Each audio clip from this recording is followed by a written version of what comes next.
Can a man command?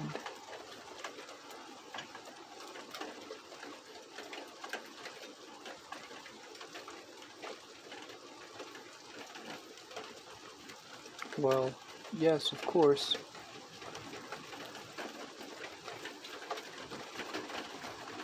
Prayer, or oration, creation, through the parable, and logic, logos, theologos, and obviously the word aligns the energy.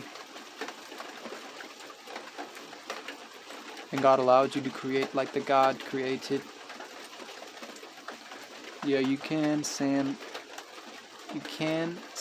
lightning strikes to the earth like that.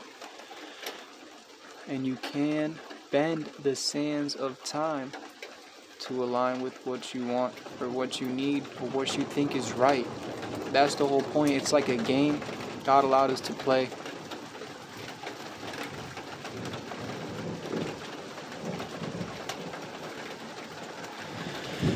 It's like God sent us and the rest is up to us.